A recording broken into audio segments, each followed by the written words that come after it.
city sleeps, but I still bleed, chasing ghosts of what I need. Take me back to Eden, where the shadows taste like love. Oh, take me back to Eden. Oh, where you...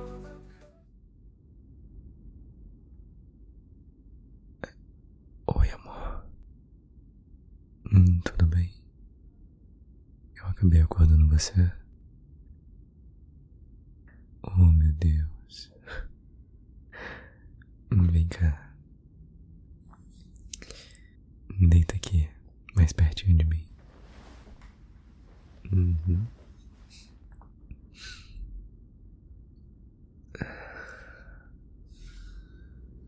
Isso.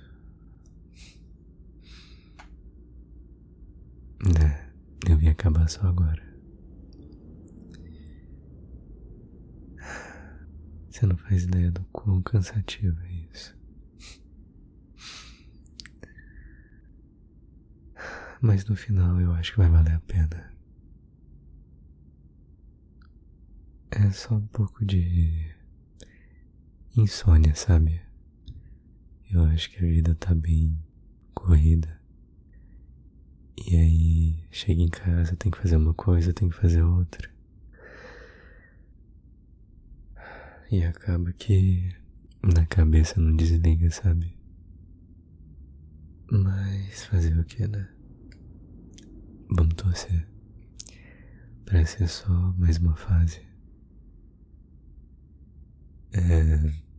Já que eu não tava conseguindo dormir, eu fui procurar uma leitura pra entreter a mente, sabe?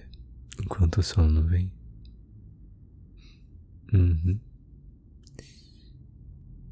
E eu lembro que a gente tinha conversado já há um tempo e você me deu de presente. E aí eu fui pegar pra dar uma relida. É bem legal.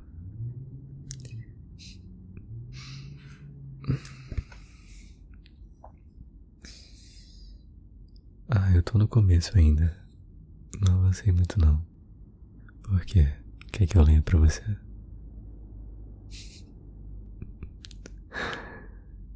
Não, que isso. É um prazer. Deixa eu voltar só um pouquinho.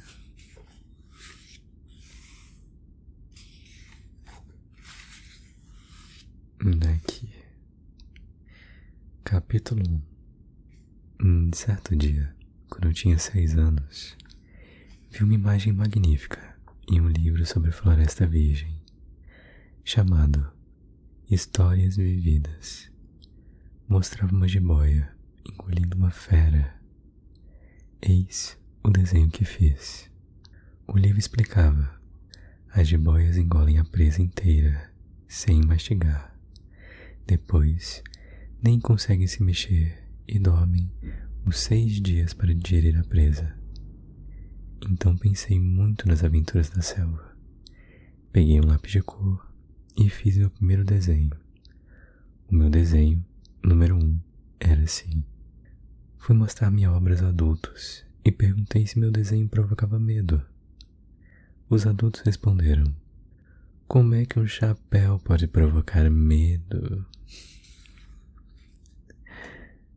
O meu desenho não era um chapéu, era uma jiboia digerindo um elefante.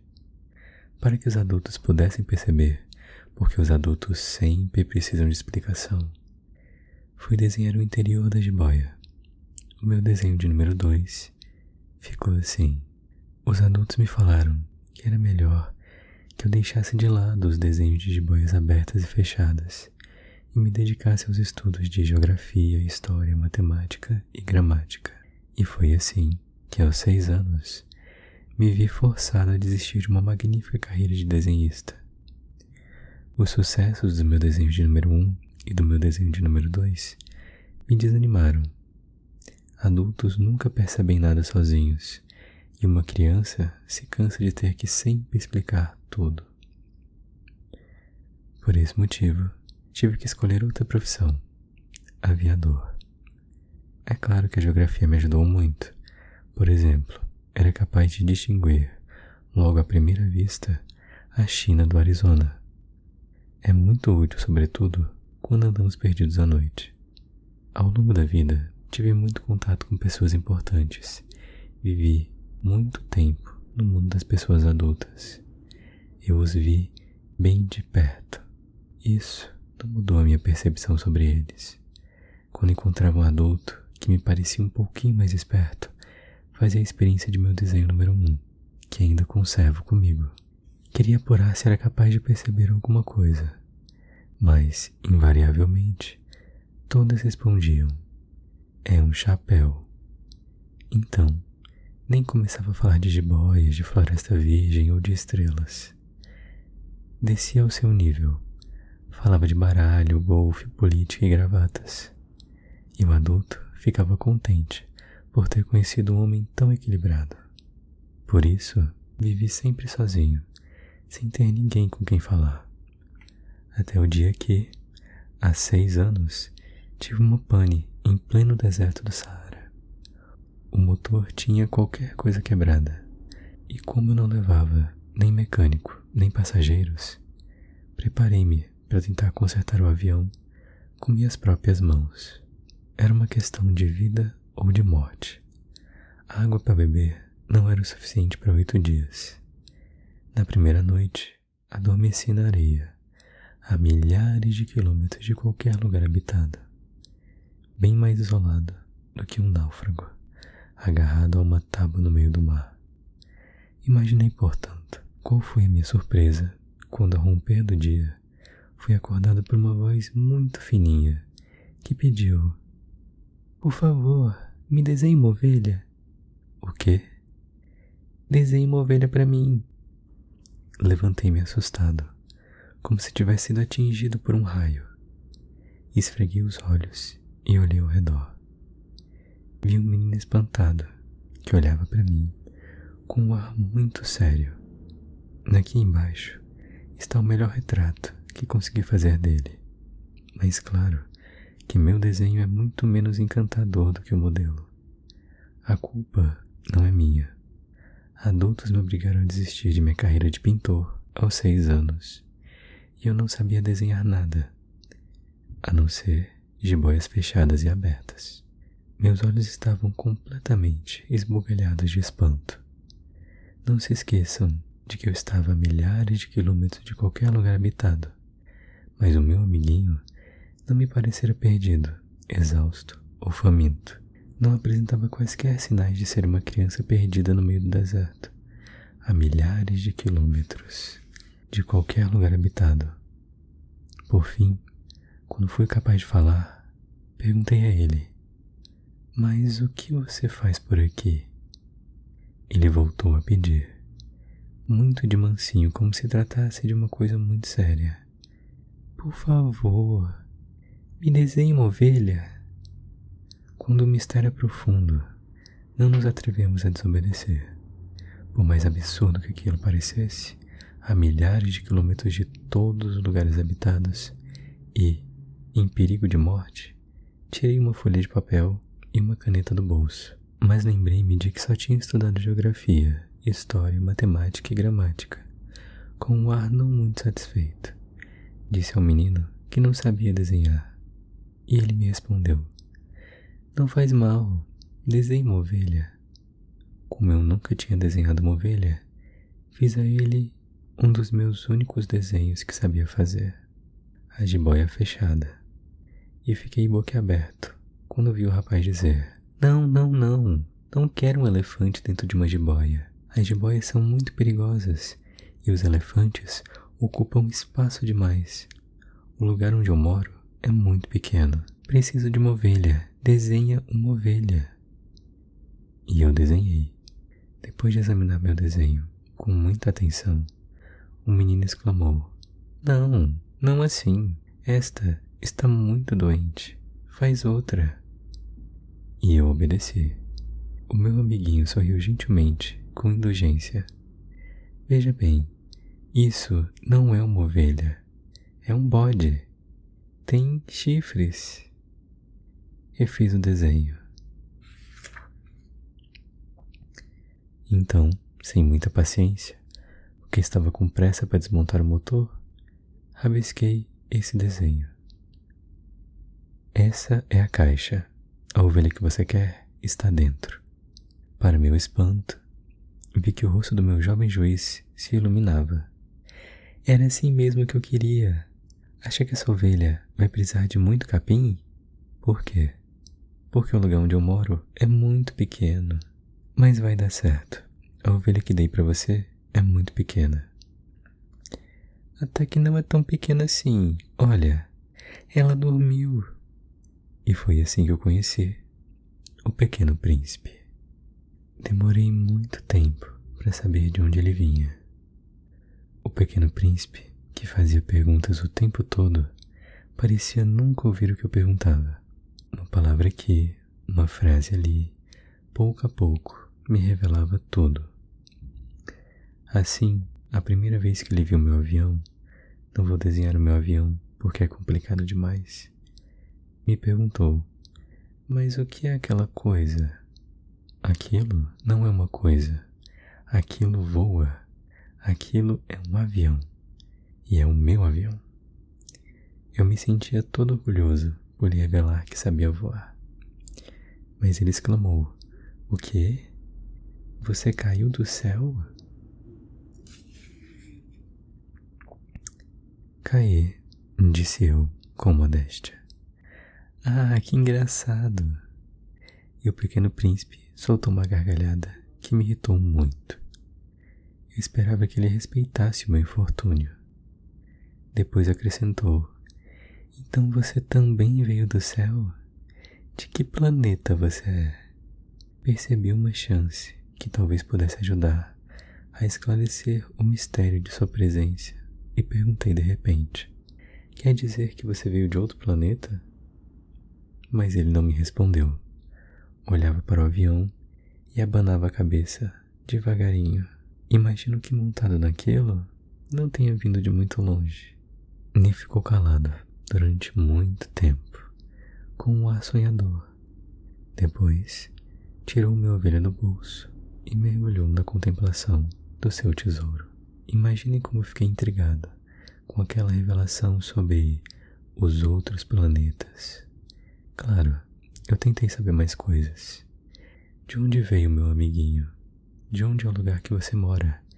Para onde quer levar minha ovelha? Ficou calado, pensativo, e respondeu. O que vale é que, com a caixa que me deu, ela já tem uma casa para passar a noite.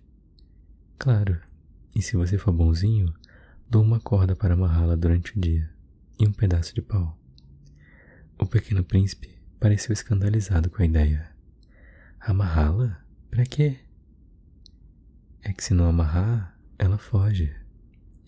O meu amigo deu uma gargalhada. Mas para onde você quer que ela vá?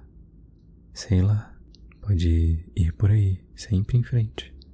O Pequeno Príncipe fez uma cara muito séria e disse, não faz mal, o meu lugar é tão pequeno, e com uma ponta de melancolia, acrescentou, ando sempre em frente, não dá para chegar muito longe. Capítulo 4. Já sabia, portanto, de uma coisa muito importante. O seu planeta de origem era pouco maior do que uma casa. Não era nada de se espantar. Eu tinha aprendido que, para lá dos planetas grandes como a Terra, Júpiter, Marte e Vênus, que já ganharam nomes, há centenas e centenas de outros tão pequenos que mesmo com telescópio quase não podem ser vistos. Quando um astrônomo descobre um desses, dá a ele um número. Por exemplo, asteroide 325. Tenho boas razões para pensar que o planeta de onde o Pequeno Príncipe vinha era o asteroide B612. Esse asteroide foi visto com telescópio uma única vez, em 1909, por um astrônomo turco. Naquela época, o cientista apresentou uma grande exposição da sua descoberta, a um congresso internacional de astronomia, mas ninguém o levou a sério por causa da maneira como estava vestido. Adultos são assim. Ainda bem que, para a sorte do asteroide B612, um ditador turco ordenou ao seu povo, sob pena de morte, que passasse a se vestir como os europeus. O astrônomo voltou a fazer sua demonstração em 1920, com uma roupa elegante, e aí todo mundo aceitou. Só contei sobre o asteroide B612 e citei o seu nome por causa dos adultos. Adultos gostam de números. Quando você fala de um amigo novo, os adultos nunca perguntam como é a voz dele, de que brincadeiras ele gosta mais, ele faz coleção de borboletas. Mas que idade ele tem? Quantos irmãos tem? Quanto é que ele pesa? Quanto ganha o pai dele? Só assim é que pensam que o conhecem. Se você dissesse aos adultos: hoje vi uma casa muito bonita, de tijolos cor-de-rosa, com gerânios na janela e pombas no telhado. Adultos não o conseguem imaginar. Precisamos dizer: hoje vi uma casa que custou muito dinheiro. Então, já são capazes de exclamar: mas que linda casa! Assim, se você disser a eles: a prova de que o Pequeno Príncipe existe é que ele é encantador e que ele dava risadas e queria uma ovelha. Querer uma ovelha é a prova de que você existe. Os adultos encolherão os ombros e chamarão você de criança. Mas se lhes disser: o planeta de onde ele vinha era o asteroide B612, os adultos ficarão logo convencidos e não farão mais perguntas. Adultos são assim. Não vale a pena nos zangarmos com eles. As crianças precisam ter muita paciência com os adultos.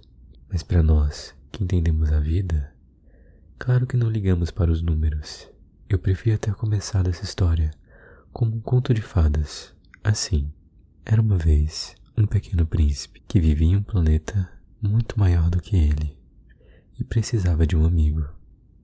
Para quem entende a vida, certamente seria um começo bem mais real. Porque eu não gostaria que esse livro fosse lido levianamente. É tão difícil lembrar essas coisas. O meu amigo já se foi há 6 anos com sua ovelha. Se tento descrever, é só para não esquecer. É tão triste a gente se esquecer de um amigo. Não é qualquer pessoa que teve um amigo na vida. E depois posso ficar com os adultos que só se interessam por números. Foi também por isso que comprei uma caixa de tintas e lápis. E é difícil começar a desenhar para a minha idade, principalmente quando as 2 únicas tentativas anteriores, a da jiboia fechada e a outra aberta, foram feitas aos 6 anos. Tentei fazer um retrato mais fiel que pude, mas não tenho muita esperança de conseguir. Pode ser que um desenho fique bom e o outro não. Posso me enganar com as proporções. Ora o príncipe era muito grande, ora pequeno demais. Tenho dúvidas também quanto à cor de seus trajes. Vou arriscando então aqui e ali. Provavelmente me engano em detalhes importantes. Peço desculpa. Meu amigo nunca dava explicações. Talvez eu seja semelhante a ele, mas infelizmente não sei ver um carneirinho pelo buraco de uma caixa. Sou parecido com os adultos. Acho que envelheci. Capítulo 5.